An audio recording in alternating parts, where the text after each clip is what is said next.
Hello, everyone. I'd like to present you a new member of the ZIO ecosystem called ZIO Kubernetes today. So, as you probably all know, Kubernetes is a system for managing containerized applications. And if we take a look or think about its API, you can think of it as a repository of resources. You basically create and modify resources through this API, and eventually Kubernetes applies the declarative your declarative resources to the cluster state. And you can talk to this Kubernetes API from inside the cluster, from your running pods, or from the outside.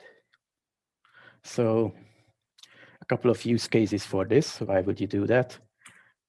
You may want to implement an operator for your custom resource types, something that applies your custom data types to the cluster state. Or you may want to schedule some jobs in your cluster, or query some things for monitoring purposes, for example. Or you may want to write some cluster management tools for yourself. So let's talk a bit about what existing solutions we have to work with the Kubernetes API from Scala and ZIO. The first one is called the Kubernetes Java client. This is the official library with tons of null values and a blocking API. I wouldn't say this is something that I want to work with. The next one is a very popular one called Fabricate. It's an idiomatic Java library, quite verbose, but it supports everything. Not that pleasant to use from Scala, and it's also a blocking API as well. So let's see what else we have. There is a library called Scuber. It's an Akka library, a Scala library, and it may be a good choice if you are writing an Akka application, but otherwise it's a bit limited in many ways. And the last one that I want to highlight is called Kubernetes Client. It's a Cats Effect and FS2 based library. It's quite good, but I think we can do much better. So what could we want from a library for Kubernetes in the ZIO ecosystem? And one is that full support for ZIO features. Like it should be an asynchronous API, take advantage of ZIO layers, modules, typed errors, and ZIO streams. It should cover the full Kubernetes API, so not just a subset of it, and it should be easy to follow Kubernetes upgrades as it evolves. And also, it should have first-class support for custom resources and probably some higher-level constructs, like on top of the client that helps you implement operators or other popular use cases. So allow me to introduce ZIO Kubernetes that I developed at Coralogix in the past months, and it was written with these in mind. So a few examples first. This is how you get a resource. I want to highlight here that I think it's very, very simple. You just write config maps.get and the config maps name, and you get your config map. So I believe it works as you would expect. And take another look on how you define resources. So here you just basically create a cluster or binding, which is a case class. And the reason I wanted to show it is that in the first version, it looked like this, because it turned out that Kubernetes defines almost everything as optional in its data model. And we made a few tricks to avoid this. So I believe that with the current ZIO Kubernetes data models, defining the cluster role binding or any other resource is almost as concise as it's in the official way of declaring them in YAML, except that it's completely type safe, of course. If we take a look at types, here is this code snippet where we are working with pods and config maps. And as you can see, there is fine-grained resource control. In the ZIO environment, you see exactly what kind of Kubernetes resources you are working with.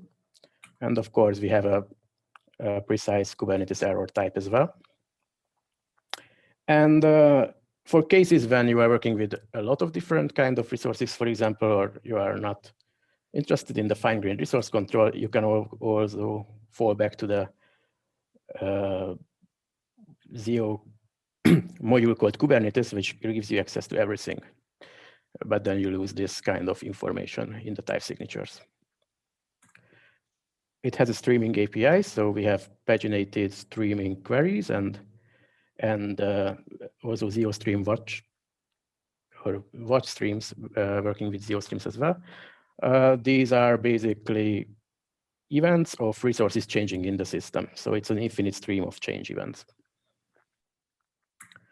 Also, there is first-class support for custom resources. Actually, that was implemented earlier than support for non-custom resources. And the way it works is that you just put your custom resource definition YAML in your repository.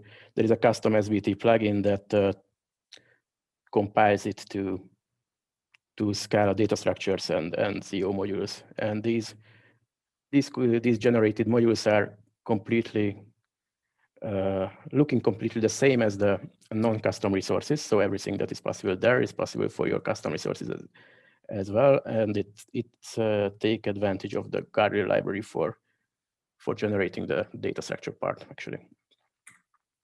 There is an operator library implemented on top of this. And what it does is basically that you just implement your event processor. You have to handle added, modified, deleted, and that's all. Everything else is handled by this library. It even supports adding orthogonal aspects to your event processor, like logging or monitoring, in a very convenient way, originating from Adam, of course. And some other high-level features, such as leader election and registering the CRDs. And yeah, and we have plans for much more. And finally, I would like to say a few words about how it's created, or how does this work.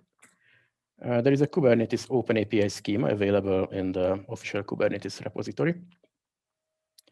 And there is another SBT plugin called ZIO Kubernetes CodeGen that downloads this and generates, with the help of Scala Meta, more than 1,000 Scala files. And there are a few ones that were handwritten by me. And this is the generic Kubernetes client implemented with STTP. And these two source sets together are compiled to the ZIO Kubernetes client. So to sum it up, we now have a ZIO native Kubernetes library. And it provides you access to the full API, and it's also it will be able to follow future Kubernetes versions because it's derived from the official schema. It's optimized for usability and to have minimum boilerplate. And the first production-ready release is out there and can be used. So thank you.